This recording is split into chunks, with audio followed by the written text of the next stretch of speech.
সব কিছু ত্যাগ করিয়া একমাত্র আল্লাহর কদমে সেজদা দেওয়ার জন্য সে মসজিদে চলে যাইবে। মুয়াজ্জিন বলে কি, আল্লাহু আকবার, আল্লাহু আকবার, মানে কি যে আল্লাহ সবচাইতে বড়। আল্লাহ বড় শুধু নয়, আল্লাহ বড় যদি বলি তাহলে বোঝা যায় যে আল্লাহর মতন হয়তো আরেকজন বড় আছে, কিন্তু যদি বলি আল্লাহ সবচাইতে বড় তাহলে এর দ্বারা বোঝা যায় যে আল্লাহর সমকক্ষ কেউ নাই। আল্লাহ তাআলা কোরআনের মধ্যে বলেন, কুল হু আল্লাহু আহাদ আল্লাহুস সামাদ লাম ইয়ালিদ ওয়া লাম ইউলাদ ওয়া লাম ইয়াকুল লাহু কুফুয়ান আহাদ। হে নবী আপনি বলেন আল্লাহ এক, আল্লাহুস সামাদ, আল্লাহ কারোর কাছে ঠেকা নয়, 18,000 মাখলুকাত আল্লাহর কাছে ঠেকা। লাম ইয়ালিদ ওয়া লাম ইউলাদ, আল্লাহ কারোর গর্ভ থেকে জন্মগ্রহণ করে নাই এবং আল্লাহ কাউকে জন্ম দেয় নাই। ওয়ালাম ইয়াকুল লাহু কুফুয়ান আহাদ, তার সমকক্ষ কেউ নাই। তার চাইতে বড় তো থাকবে দূরের কথা, তার সমকক্ষ কি নাই, কেউ নাই। তো এটাই মুয়াজ্জিন যখন বলে আল্লাহু আকবার, আল্লাহু আকবার, অর্থ কি আল্লাহ সবচেয়ে বড়, আল্লাহ সবচেয়ে বড়। এই আল্লাহর নাম যখন মুমিনের সামনে উচ্চারণ করা হয় তখন আল্লাহর ভয়ে মুমিনের হৃদয়টা থরথর করে কাঁপতে থাকে। কেমন কাঁপে, কেমন কাঁপে? আশরাফ আলী থানভী রহমাতুল্লাহ আলাইহি ওনার কিতাবের মধ্যে উল্লেখ করেন, আশরাফ আলী থানভী রহমাতুল্লাহ আলাইহি ওনার কিতাবের মধ্যে উল্লেখ করেন যে আব্দুল্লাহ ইবনে মুবারক রহমাতুল্লাহ আলাইহি একজন যুগ শ্রেষ্ঠ আলেম, যিনি অনেক বড় আলেম ছিলেন, 6 লক্ষ হাদিস সনদ সহকারে মুখস্থ ছিল। ওই আব্দুল্লাহ ইবনে মুবারকের জমানায় আরেকজন আল্লাহর ওলি ছিল। আব্দুল্লাহ ইবনে মুবারক যখন মারা যায় ওই আল্লাহর ওলি স্বপ্নের মধ্যে দেখতে পায় রাতের মধ্যে ঘোরাফেরা করতেছে। ওই আল্লাহর ওলি আব্দুল্লাহ ইবনে মুবারককে ডাকতে বলে, ওগো আল্লাহর ওলি আব্দুল্লাহ ইবনে মুবারক, আপনি তো জান্নাতের মধ্যে খুব আরামে ঘোরাফেরা করতেছেন, মনে হয় আল্লাহ আপনার সাথে খুব ভালো আচরণ করেছে, আল্লাহ আপনাকে খুশি হইয়া, আপনার প্রতি খুশি হইয়া আল্লাহ আপনাকে জান্নাত দান করেছে। আব্দুল্লাহ ইবনে মুবারক ডাকতে বলে, ভাই আমার, আল্লাহ তাআলা আমার সাথে কিরকমই বা আচরণ করেছে আর কিরকম বা আল্লাহ আমাকে নাজ নিয়ামত দিয়েছে, তোমরা শুনলে আরো খুশি হইবা, আরো আশ্চর্যিত হইবা। আমার বাড়ির সামনে যে একটা কামার ছিল, ওই কামারকে আল্লাহ তাআলা আমি আব্দুল্লাহ ইবনে মুবারকের চাইতে আরো দামি জান্নাত আল্লাহ তাকে দান করেছে। আল্লাহর ওলি বলেন, এই কথা শোনার মাত্রই আমার ঘুম ভেঙে গেল, আমি হয়রান হয়ে গেলাম, অস্থির হয়ে গেলাম। কি ব্যাপার?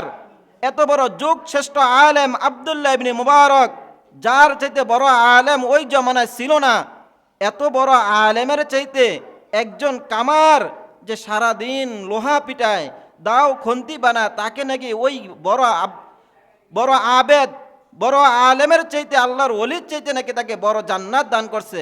এটা কিভাবে হইতে পারে?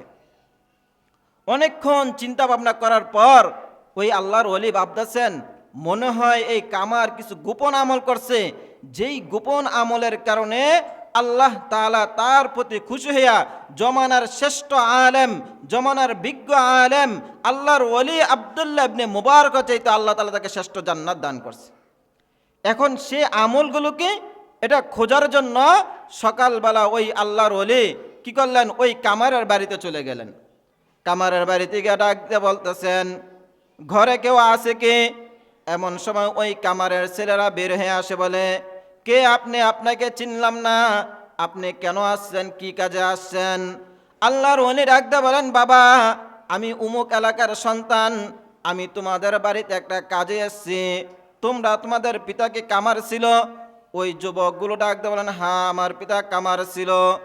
আল্লাহর ওলি ডাকতে বলেন, যুবক, তোমাদের পিতা কামার ছিল, তোমাদের পিতা একজন কামার, তোমাদের বাড়ির পাশে যিনি ছিলেন উনি হলেন আব্দুল্লাহ ইবনে মুবারক, জমানার শ্রেষ্ঠ আলেম। কিন্তু আল্লাহ তাআলা আব্দুল্লাহ ইবনে মুবারকের চাইতে শ্রেষ্ঠ জান্নাতরা আল্লাহ তোমার পিতাকে দান করছে। ও যুবক, তোমরা কি বলতে পারবা আল্লাহ তাআলা তোমাদের পিতাকে কেন একজন যোগ শ্রেষ্ঠ আলেমের চাইতে শ্রেষ্ঠ জান্নাত কেন দান করছে, কি গোপন আমল করছে, সেই গোপন আমলগুলোকে তোমরা বলতে পারবা? যুবকরা ডাকতে বলে, আল্লাহর ওলি,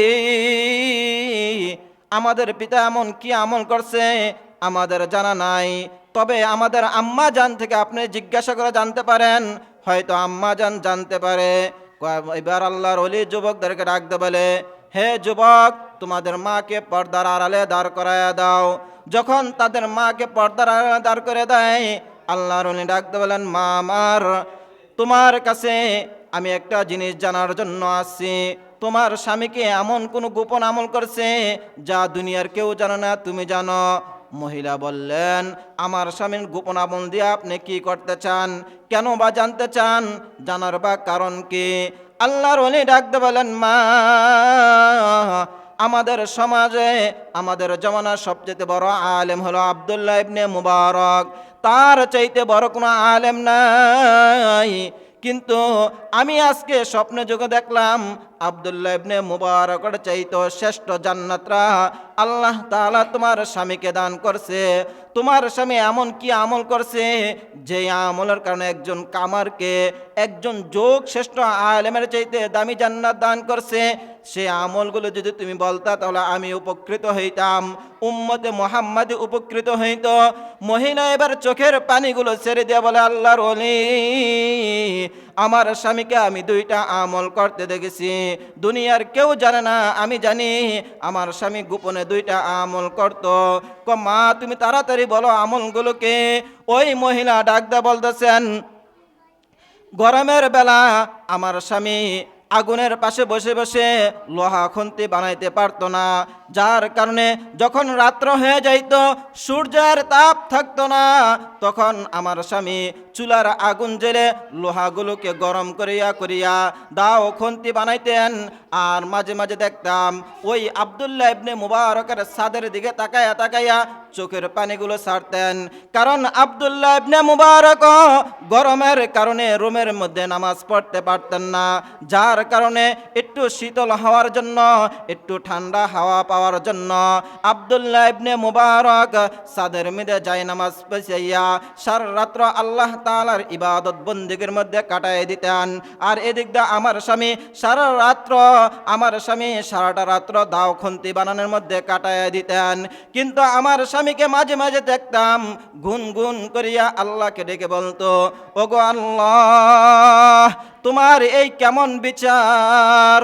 আব্দুল্লাহ ইবনে মুবারককে ধনে ধনী বানাইছ, তাকে সম্পদশালী বানাইছ, আর এদিক দিয়ে আমাকে গরিব বানাইছ, আমাকে তুমি কামার বানাইছ। ও আল্লাহ, আব্দুল্লাহ ইবনে মুবারককে তুমি ইলমের দৌলত দান করছ, পাশাপাশি তোমার আমল করার যোগ্যতাকে দান করছ, আর এদিক দিয়ে আমাকে কামার আর মূর্খ বানাইছ। ওগো আল্লাহ,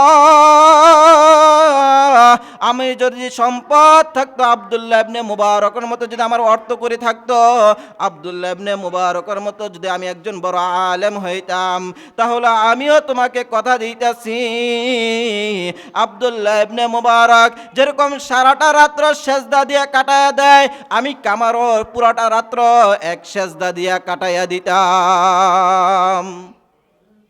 এই যে একটা, আমার স্বামীকে দেখতাম এইরকম ভাবে গুনগুন করে কান্না করতো আর গুনগুন করে এই কথাগুলো বলতো। আল্লাহর হাবিব সাল্লাল্লাহু আলাইহি সাল্লাম হাদিস শরীফে পড়েন, আল হিরসু ইবাদাহ, ইবাদতের লোভ থাকা এটাও ইবাদত। দুনিয়াবি লোভ এগুলো হারাম, কিন্তু ইবাদতের লোভ করা, আল্লাহর হাবিব বলেন ইবাদতের লোভ করা, কিন্তু ইবাদতের লোভ করছে, ইবাদত করতে পারে নাই, এই লোভের কারণে আল্লাহ তাআলা তার আমল নামায় ইবাদতের সওয়াব দান করবে। ওই কামার যে লোভ করছেন, যার কারণে আল্লাহ তাআলা আব্দুল্লাহ ইবনে মুবারক সারা রাত্র নামাজ পড়িয়া যেই পরিমাণ সওয়াব পাইছে, আর ওই কামার সারা রাত্র নামাজ না পড়িয়া লোভের কারণে আব্দুল্লাহ ইবনে মুবারক সারা রাত্র নামাজ পড়িয়া যেই পরিমাণ সওয়াব পাইছে, ওই কামার শুধু লোভ করার কারণে আল্লাহ তার আমল নামা ওই পরিমাণ সওয়াব দিয়েছে। বলেন না সুবহানাল্লাহ। এই ছিল এক নাম্বার গুণ। এবার আল্লাহর ওলি বলেন, ও মা তুমি থামিও না। দ্বিতীয় গুণটা কি ছিল? মহিলা এবার ডাকতে বলতেছে, ও গো আল্লাহর ওলি, আমার স্বামী যখন হাতুড়া দিয়া লোহা পিটাইতো, মুয়াজ্জিন যখন আল্লাহু আকবার বলিয়া মসজিদের মিনার থেকে আওয়াজ দিত, তখন আমার স্বামীর হাতুড়া যদি মাথার উপরে উঠত, আর এই হাতুড়াটাকে সামনে ফালাইতেন না, পিছনে ফালাই দিয়া চোখের পানিগুলো ছেড়ে দিয়া আল্লাহকে একটা ডাক দিতেন, ওগো মালিক, তোমার ভয়ে আমি হাতুড়ার উপরে একটা বাড়ি দেই নাই, তুমি তাকায় দেখো আমি হাতুড়াটা পিছনে ফালাই দিয়েছি, তোমার কুদরতে পায়ে সেজদা দেওয়ার জন্য আমি মসজিদে চললাম। ও মালিক, কেন চললাম জানুনি মালিক? দুনিয়ার মানুষ আমাকে কামার বলিয়া ডাকে, দুনিয়ার মানুষ আমাকে কামার বলিয়া ডাকে, কোনো দুঃখ নাই। হাসরের ময়দানে মালিক, তুমি আমাকে কামার বলে ডাক দিও না, তুমি আমাকে তোমার একটা গোলাম বলিয়া ডাক দিও, তুমি আমাকে একটা গোলাম বলিয়া ডাক দিও। এই জন্য আমি হাতুড়াটা পিছনে ফালাই দিলাম আর সামনে ফালাইলাম না। কেন কেন এই কথা বললেন? কারণ গোলামের অনেক দাম। তাকায় দেখেন না, পালা কুকুরের অনেক দাম, সারা কুকুরের কোনো দাম নাই। পালা বিলার অনেক দাম, কিন্তু সারা বিড়ালের কোনো দাম নাই। কেন কেন? পালা কুকুরগুলো গোলামি করে, যার কারণে সবার কাছে পালা কুকুরের দাম। পালা বিড়ালগুলো গোলামি করে, যার কারণে পালা বিড়াল সকলের কাছে দাম আছে, কিন্তু সারা বিড়ালের কারোর কাছে দাম নয়। এরকমভাবে আল্লাহর যেই সমস্ত বান্দারা আল্লাহর গোলামি করে, আল্লাহ বলেন, বান্দা, দুনিয়ার মধ্যে কুকুর যদি তাদের গোলামি করে তাদের কাছে দাম হইতে পারে, বিড়াল যদি তাদের গোলামি করে তাদের কাছে দাম হইতে পারে, বান্দা তুই আমার গোলামি করবি কেন, তুই আমার কাছে দামি হইবে না? আল্লাহ তাআলা কোরআনের মধ্যে বলেন, ইয়া আইয়াতুহান নাফসুল মুতমাইন্না ইরজিই ইলা রাব্বিকি রাদিয়াতাম মারদিয়া ফাদখুলি ফি ইবাদি ওয়াদখুলি জান্নাতি। আল্লাহ বলেন, গোলাম, ও আমার বান্দা, তুমি যদি আমার গোলাম হইতে পারো, তুমি গোলাম হইতে পারলে আমার জান্নাত তোমার জন্য বরাদ্দ হইতে দেরি হবে না। তাহলে আমি যদি কি হই, আল্লাহর গোলাম হই, তাহলে আল্লাহ তাআলার সাথে সাথে আপনাকে আল্লাহ তাআলার জান্নাতের মালিক বানাই দিব। এটাই আল্লাহ বলছেন, ফাদখুলি ফি ইবাদি, বান্দা তুমি আমার গোলাম হয়ে যাও, ওয়াদখুলি জান্নাতি, তাহলে আমি তোমাকে জান্নাতে ঢুকাই দেব, জান্নাতের মালিক বানাই দিব।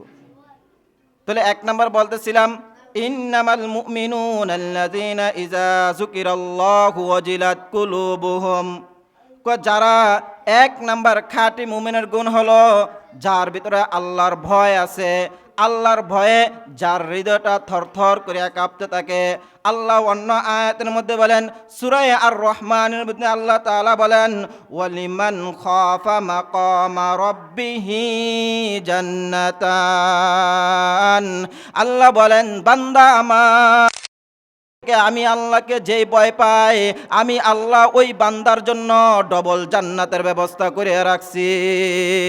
তাহলে আল্লাহকে যে ভয় পাইবে, আল্লাহর ভয় যার হৃদয়ের মধ্যে থাকবে, আল্লাহ বলেন যে বান্দা, তোমার মতন বান্দার জন্যই তো আমি ডবল জান্নাতের ব্যবস্থা করে রাখছি। সুবহানাল্লাহ। তাহলে আমরা ভয় কাকে পাবো? আল্লাহকে ভয় করতে হবে, দুনিয়ার কাউকে ভয় করা যাবে না।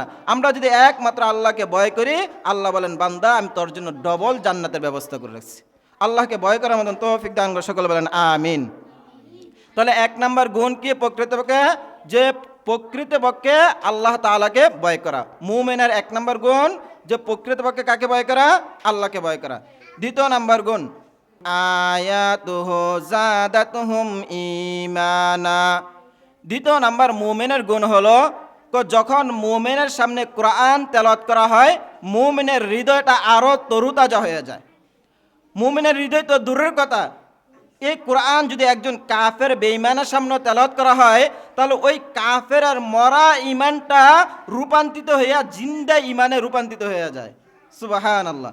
মানে একজন কাফের সুদ পর্যন্ত কি করে, এই কোরআন শুনে নগদ কালিমা পড়ে মুসলমান হয়ে যায়।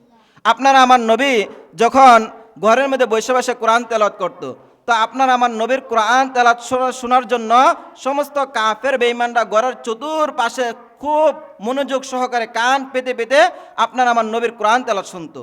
যখন সকাল হইতো নবীর হাতে হাত রেখে কালিমা পড়ে মুসলমান হয়ে যেত। আবু জাহেল উতবা সাহিবা দেখলো কি ব্যাপার, প্রত্যেক দিন যদি এরকমভাবে নবীর কোরআন শুনে শুনে মুসলমান হয়ে যায়, এক সময় তো আমাদের রাজত্বগিরি শেষ হয়ে যাবে, মুহাম্মাদের হাতে রাজত্ব চলে যাবে, না না মুহাম্মাদের কোরআন আর শোনা যাইবে না। এবার আবু জাহেল কি করলেন, সমস্ত মানুষদেরকে ডেকে বললেন, এ মক্কাবাসীর মানুষ, আজকের পর থেকে আর কেউ মুহাম্মাদের কোরআন শুনতে আসতে পারবে না, যদি আসো তাকে কঠিন সাজা দেওয়া হবে। 144 দ্বারা দাঁড়ি করে দিলেন। দেখেন আবু জাহেল যখন এই কথা ভাষণ দিলেন, আবু জাহেল মনের অবস্থাটা কিরকম আল্লাহ এটাও তুলে ধরছেন, যে আবু জাহেল মনে মনে ভাবতেছে, যাই হোক আজকের পরে তো আর কেউ নবীর কোরআন শোনার জন্য আসবে না, আমি আবু জাহেল আমার বাতিজার কোরআন তেলাওয়াত একা একা শুনবো। আর ওদিক দিয়ে যারা শ্রোতা আছে তারাও বলতেছে, যাই হোক সর্দার যেহেতু আজকে এরকম ভাষণ দিছে, মনে হয় সর্দার আর কোরআন তেলাওয়াত শুনতে আসবে না, আমরা এসে এসে চুপে চুপে কোরআন শুনে যাইব। দুইজনের দুই অবস্থা। যখন রাত্র হয়ে যায়, আবু জাহাল বিছানা শুয়ে পড়ছে, উতবা বিছানা শুয়ে পড়ছে, সাইবাও বিছানা শুয়ে পড়ছে, কিন্তু ঘুম ধরে না, ছটফট ছটফট ছটফট। এক পর্যায়ে আবু জাহেল বলে, যেহেতু কেউ আসবে না আমি গিয়ে কোরআনটা শুনে আসি। সাইবা বলে, যেহেতু কেউ আসবে না আমি গিয়ে কোরআনটা শুনে আসি। এরকম করে আস্তে আস্তে সবাই এসে গেছে। সকাল যখন হয়ে যায় তাকায় দেখে একজনও বাকি নাই, সবাই এসে গেছে। এবার আবু জাহেল বলল, কি ব্যাপার, তোমাদেরকে না আমরা নিষেধ করছি, কেন আসছ? এবার প্রজারা ডাক দিয়ে বলেন, সর্দার আপনি তো নিষেধ করছিলেন, আগে আপনি বলেন আপনি কেন আসছেন? আবু জাহেল ডাক দিয়ে বলে, আমার বাতিজার কণ্ঠে কোরআন তেলাওয়াত না শুনলে আমার ঘুম ধরে না, এই জন্য আমি কোরআন তেলাওয়াত শোনার জন্য আসছি। এবার প্রজারা ডাক দিয়ে বলে, সর্দার আমাদের, আপনার যদি কোরআন তেলাওয়াত না শুনে ঘুম না ধরতে পারে, আমাদেরও ঘুম ধরে না যতক্ষণ পর্যন্ত আপনার বাতিজার কণ্ঠে কোরআন না শুনি। আপনার বাতিজার কণ্ঠে কোরআন শোনার জন্য আমরাও এসে গেছি। আবু জাহেল এবার আবার বাড়িতে গিয়া যে বড় বড় লিডার আছে তাদেরকে ডাকলেন, ডেকে পরামর্শ করলেন। এখন সবাই সিদ্ধান্ত দিল, সর্দার আমরা তো এই কোরআন থেকে মানুষকে বাঁচাতে পারবো না, যদি কোরআন থেকে মানুষকে বাঁচাতে চাই তাহলে এই কোরআনের মতন আরেকটা কোরআন বানাইতে হবে। এখন বলল, আচ্ছা এই কোরআনের মতন আরেকটা কোরআন আমরা কেমনে বানাবো? তো একজন বলতেছে, সর্দার চিন্তার কোনো কারণ নাই, আমাদের মাঝখানে একজন বড় কবি আছে যার নাম লাবিদ ইবনে রবি, তার কাছে যদি আপনি বলেন সে হুবহুব একটা কোরআন বানাই দিতে পারবে। তো এবার সমস্ত নেতারা কি করলেন, লাবিদ ইবনে রবির কাছে গিয়ে বললেন, হে লাবিদ ইবনে রবি, কি করো তুমি, আমাদেরকে একটা কোরআনের মতন কোরআন বানায় দাও, যে কোরআনটা পড়ে পড়ে আমরা মানুষকে মুহাম্মদ থেকে দূরে রাখতে পারি। তো লাবিদ বলল, আমি যে ওই কোরআন বানাইবো ওটার তো আগে একটা স্যাম্পল লাগবে, ওটা দেখে না আমি বানাইতাম, ওটা দেখে না আমি ফটোকপি করতাম, আগে আমার স্যাম্পলটা শোনাও। এবার আবু জাহেল উতবা সাইবা লাবিদ ইবনে রবিকে ধরে আপনার আমার নবীর সামনে নিয়ে আসে, এসে বলতেছেন, হে মোহাম্মদ, তোমার উপর তোমার রব যে কোরআন নাজিল করে ওই কোরআনটা একটু পড়ে শোনাও তো। লাবিদ ইবনে রবি তোমার মতন হুবহুব কোরআন বানায় দিবে। এই কথা শোনার পর আপনার আমার নবী কোরআনের কোনো বড় সূরা তেলাওয়াত করেন নাই, কোরআনের সবচেয়ে যে ছোট সূরা এটা তেলাওয়াত করলেন। বিসমিল্লাহির রহমানির রহিম, ইন্না আতাইনাকাল কাউসার ফাসাল্লি লিরাব্বিকা ওয়ানহার ইন্না শানিআকা হুয়াল আবতার। যখন এই সূরাটা 3টা আয়াত বিশিষ্ট এই সূরা তেলাওয়াত করতে দেন, লাবিদ ইবনে রবি লাফ দিয়ে দাঁড়ায় বলেন, ইয়া রাসূলুল্লাহ, ইয়া হাবিবাল্লাহ, আপনার হাত মোবারক বাড়ায়া দেন, আমার দৃঢ় বিশ্বাস হয়ে গেছে মা হাযা কাউলুল বাশার, আপনার উপর যেই কোরআন অবতীর্ণ হয়েছে এটা দুনিয়ার কারো বানানো কথা নয়, এটা আপনার বানানো কথা নয়, এটা স্বয়ং আপনার রবের বাণী। যেহেতু আমি সত্যের সন্ধান পেয়ে গেছি, আমি আর দেরি করতে প্রস্তুত নয়, আপনার হাত বাড়ায় দেন, নগদ কালিমা পয়রা মুসলমান হয়ে গেছে। আবু জাহেল বলতেছেন, কি ব্যাপার লাবিদ, তোমাকে আনলাম বুত সরাইতে, এখন থেকে তোমারই বুতে ধরে ফেলছে। লাবিদ বলেন, যে না আমাকে ভূতে ধরে নাই, বরং তোমাদেরকে ভূতে ধরছে, তোমরা এরকম সত্যের সন্ধান পাইও, সত্যের অনুসরণ করো না। আমি যেহেতু সত্যের সন্ধান পেয়ে গেছি, আমি আর দেরি থাকতে প্রস্তুত নয়, এই জন্য নগদ আখির জমানার নবীর হাতে হাত রেখে কালিমা পড়ে মুসলমান হয়ে গেছে। তো এটাই আল্লাহ তাআলা কোরআনের মধ্যে বলছেন যে ওয়াজিলাত কুলুবুহুম ওয়া ইযা তুলিয়াত আলাইহিম আয়াতুহু, যখন মানুষের সামনে কোরআন তেলাওয়াত করা হয়, জাদাতহুম ঈমানা, মানুষের ঈমান বৃদ্ধি পায়। আর কোনো কাফেরের সামনে যদি তেলাওয়াত করা হয়, ওই কাফের নগদ কালিমা পড়ে মুসলমান হয়ে যায়। তাহলে দ্বিতীয় নাম্বার গুণ, যখন কোনো মুমিন বান্দার সামনে কোরআন তেলাওয়াত করা হয়, তার ঈমান আরও তাজা হয়ে যায়। তৃতীয় নাম্বার গুণ হলো ওয়া আলা রাব্বিহিম ইয়াতাওয়াক্কালুন, মুমিনের তৃতীয় নাম্বার গুণ হলো মুমিন সদা সর্বদা এক আল্লাহর উপর ভরসা করে। মুমিন কার উপর ভরসা করে? একমাত্র আল্লাহ তাআলার উপর মুমিন ভরসা করে, মুমিন আর কারোর উপর ভরসা করে না। আমরা তো ছেলে বিদেশ থাকলে ছেলের উপর ভরসা করি যে ছেলে বিদেশ থেকে টাকা পাঠাবে, এই টাকাতে আমরা খাওয়া দাওয়া করব, এই টাকাটা বাড়ি ঘর করব। হ্যাঁ, বাড়িতে গরু থাকলে আমরা ওই গাভীর উপর ভরসা করি, গাভী দুধ দিবে, এই দুধ বিক্রি করে আমার সংসার চালাইব। কারো যদি দোকান থাকে দোকানের উপর ভরসা করি, কারো যদি ব্যবসা থাকে ব্যবসার উপর ভরসা করি। আল্লাহ বলেন না না বান্দা, তোমার ব্যবসা তোমাকে খাওয়াতে পারবে না, তোমার গরু তোমাকে খাওয়াতে পারবে না, তোমার বিদেশি ছেলে তোমাকে টাকা দিতে পারবে না। টাকায় দেখো অনেক বিদেশি সন্তান আছে, টাকা দেয় না, বরং উল্টা আরো বাড়ি থেকে টাকা নেয়। কথা বলেন ঠিক কিনা? হ্যাঁ, অনেক গরু আছে দুধ দেয় না, বরং ওই গরুর পিছনে টাকা ভাঙতে ভাঙতে এক পর্যায়ে গরুও শেষ, টাকাও শেষ। তা আল্লাহ বলেছেন বান্দা, গরু তোমাকে খাওয়াতে পারবে না, বিদেশি সন্তান তোমাকে কি করবে না, খাওয়াতে পারবে না, তোমার ব্যবসা তোমাকে খাওয়াতে পারবে না, তোমাকে খাওয়ানোর তোমার রিজিকের একমাত্র মালিক হলাম আমি আল্লাহ। তাহলে আমাদেরকে ভরসা কার উপর করতে হবে? আল্লাহ তাআলার উপর ভরসা করতে হবে।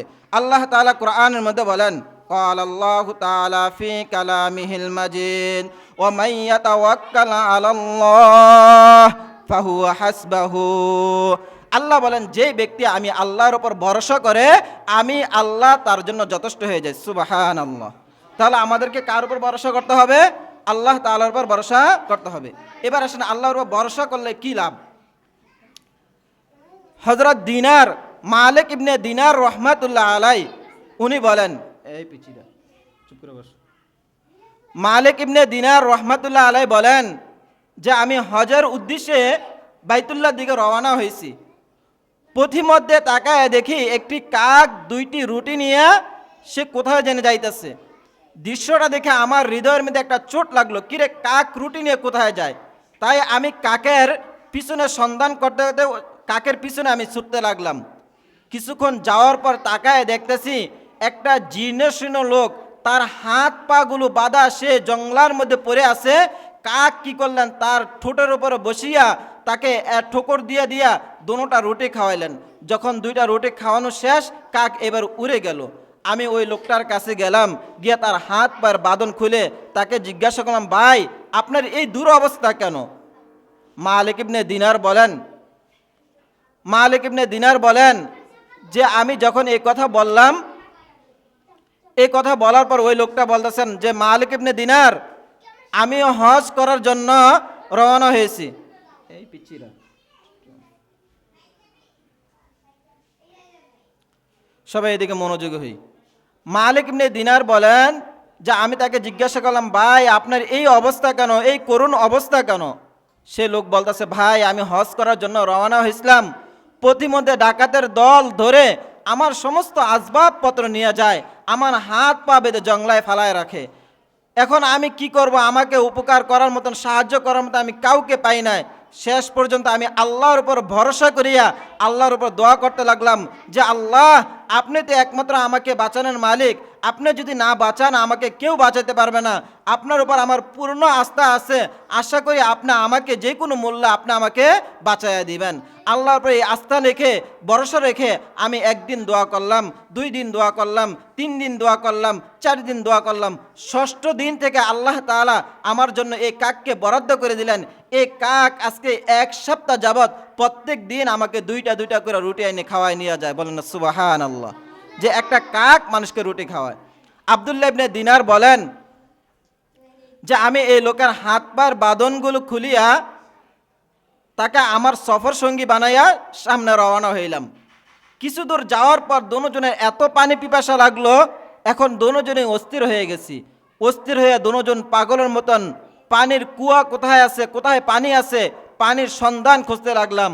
খুঁজতে খুঁজতে এক পর্যায়ে তাকায় দেখি যে দূরে দেখা যায় এক পাল হরিণের পাল কি করতেছে, কূপের মধ্যে মুখ লাগাইয়া পানি পান করতেছে। আর আমরা তাকায় দেখতেছি কূপের পানিগুলো যেরকম উপচে উপচে পড়বে, এরকম কূপ মুখে বরাবর একদম পানি। আমরা এই দেখে আমাদের ভিতরে খুব শান্তি লাগলো। আমরা দৌড়াইয়া কূপের কাছে গেলাম।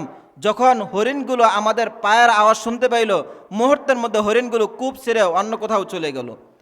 কূপের কাছে যাওয়ার পর আমরা প্রথম যেই দৃশ্যটা দেখলাম, যে গিয়ে দেখি যে কূপের পানিগুলো আর মুখে নেই, কূপের পানিগুলো অনেক গভীরে চলে গেছে।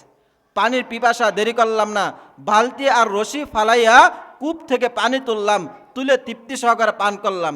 কিন্তু মনের ভিতরে একটা প্রশ্ন, আল্লাহকে ডাক দিলাম, আল্লাহ কিছুক্ষণ আগে তো দেখলাম যে হরিণগুলো মুখ লাগায় পানি পান করতেছে, কূপের একদম বরাবর পানি ছিল, আমরা দূর থেকে পানিগুলো দেখতে পাইলাম।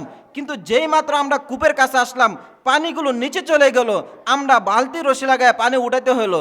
কারণ কি আল্লাহ জানলাম না। এই মনের প্রশ্ন জাগার পর আমি মনে মনে আব্দুল্লাহ ইবনে মালিক দিনার বলেন যে আমি মনে মনে আল্লাহকে একটা ডাক দিলাম, ওগো মালিক, হরিণ কোনোদিন তোমাকে সেজদা করে না, হরিণ কোনোদিন তোমাকে আল্লাহ বলে ডাক দেয় না। একজন বিজ্ঞ আলেম, আপনি আমাকে ধনের ধনী বানাইছেন, আবার এলেমের এলেমও দান করেছেন। এত কিছু হওয়ার পর আমি আশরাফুল মাখলুকাত, হরিণ আশরাফুল মাখলুকাত নয়। আপনি হরিণকে বালতি রশি ছাড়া পানি খাওয়াইছেন, আর আশরাফুল মাখলুকাত কূপের কাছে আসার মাত্রই আপনি পানিটা নিচে দিয়ে দিছেন। এর কারণ কি আমার মনে জানতে চায়। এই কথা বলার পর গায়েব থেকে অদৃশ্য একটা আওয়াজ আসলো। মালিক ইবনে দিনারকে আল্লাহ তাআলা ডাকতে বলেছেন, ও মালিক ইবনে দিনার, আমি তোমাকে আশরাফুল মাখলুকাত বানাইছি, আমি তোমাকে ইলমের বদৌলত দান করেছি। এত কিছু দান করার পর হরিণের ভিতরে যতটুকু জ্ঞান আছে তোমার ভিতরে এতটুকু জ্ঞান নাই। হরিণ আমার উপর তাওয়াক্কুল করেছে, আমার উপর পরিপূর্ণ আস্থা করেছে, আর তুমি যোগ শ্রেষ্ঠ আলেম হওয়ার পর আমার উপর পরিপূর্ণ তাওয়াক্কুল করো নাই, আমার উপর পরিপূর্ণ ভরসা করো নাই। ও মালিক ইবনে দিনার, তুমি শুনিয়া রাখো, হরিণের মতন যদি তুমি তাওয়াক্কুল করতা, হরিণকে যেরকম আমি বালতি রশি ছাড়া পানি পান করাইছি, তোমাকেও আমি বালতি রশি ছাড়া পানি পান করাইতাম। মালিক ইবনে দিনার বলেন, এই কথা বলার শোনার মাত্রই আমার ভিতরে কেমন যেন একটা হয়ে গেল। আমি সাথে সাথে বালতি রশি ফালাই দিলাম, আল্লাহর উপর ভরসা করে সামনে চলতে লাগলাম। তো আল্লাহ তাআলা এই কথাটাই বললেন, ও মাইয়া তাওয়াক্কাল আলাল্লাহ ফাহু হাসবুহু, যে ব্যক্তি একমাত্র আল্লাহর উপর ভরসা করবে, আল্লাহ তাআলা তার জন্য যথেষ্ট হয়ে যাইবে। এজন্য আমরা সদা সর্বদা কাজের ক্ষেত্রে কার উপর ভরসা করব? একমাত্র আল্লাহ তাআলার উপর ভরসা করব। তাহলে মুমিনের এক নম্বর গুণ কি ছিল? যে মুমিনের সামনে যখন কি করা হবে, আল্লাহ তাআলার নাম নেওয়া হবে, তখন মুমিনের হৃদয়টা থরথর করে কাঁপতে থাকবে। দ্বিতীয় নাম্বার গুণ হলো যে যখন মুমিনের সামনে কোরআন তেলাওয়াত করা হবে, মুমিনের হৃদয়টা আরও তাজা হয়ে যাইবে। তৃতীয় নাম্বার, মুমিন সদা সর্বদা একমাত্র আল্লাহ তাআলার উপর ভরসা করবে। 4 নাম্বার গুণ, আল্লাহ তাআলা বলেন, আল্লাযীনা ইউকিমুনাস সালাহ ওয়া মিম্মা রাযাকনাহুম ইউনফিকুন। আল্লাহ বলেন মুমিনের 4 নাম্বার গুণ হলো তারা সময় মতন নামাজ আদায় করবে। কি করবে? সময় মতন নামাজ আদায় করবে, এটা হলো 4 নাম্বার গুণ। 5 নাম্বার গুণ, ওয়া মিম্মা রাযাকনাহুম ইউনফিকুন, আমি আল্লাহ তাদেরকে যে অর্থ সম্পদ দিয়েছি, এই অর্থ সম্পদ থেকে তারা কি করবে? সময় সময় আমি আল্লাহর রাস্তায় দান করবে।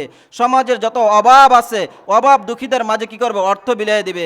যাদের বস্ত্র নাই তাদেরকে বস্ত্রের ব্যবস্থা করে দিবে, যাদের আহার নাই তাদের আহারের ব্যবস্থা করে দিবে, যাদের যেই জিনিসের প্রয়োজন ওই জিনিসের ব্যবস্থা করে দিবে। আল্লাহ বলেন যাদের মধ্যে এই 5টা গুণ থাকবে, আল্লাহ বলেন যে উলাইকা হুমুল মুমিনুনা হাক্কা, আল্লাহ বলেন তারাই হলো প্রকৃতপক্ষে মুমিন। তারাই কি? প্রকৃতপক্ষে মোমেন। আর এই প্রকৃত মোমেনদের ক্ষেত্রে আল্লাহ বলেন লাহুম দারাজাতুন ইনদা রাব্বিহিম, যে তাদের জন্য রয়েছে মহান রবের নিকট বিশাল মর্যাদা, ওয়া মাগফিরাতুন, আর তারা মরার মাত্রই আল্লাহ তাআলা তাদের পিছনের সমস্ত গুনাহ মাফ করে দিবেন, ওয়া রিজকুন কারীম, এবং জান্নাতে আল্লাহ তাআলা তাদেরকে সম্মানের রিজিকের ব্যবস্থা করে দিবেন। আল্লাহ তাআলা আমাদের সবাইকে এই 5টা গুণ অর্জন করে প্রকৃতপক্ষে খাঁটি মুমিন হওয়ার তৌফিক দান করুন। সকল বলেন আমিন। যে আলোচনাগুলো করলাম এর উপর আমাকে এবং আপনাদের সকলকে আমল করার তৌফিক দান করুক। সকল বলেন আমিন। আপনার কাছে দোয়া চাই আল্লাহ তাআলা যেন দিনের মাঠে আমাকে কবুল করে এবং যারা বয়ান করে সবাই যেন ইখলাসের সাথে বয়ান করতে পারে, এই জন্য সবাই সবার জন্য দোয়া করবেন। আসসালামু আলাইকুম রহমতুল্লাহ।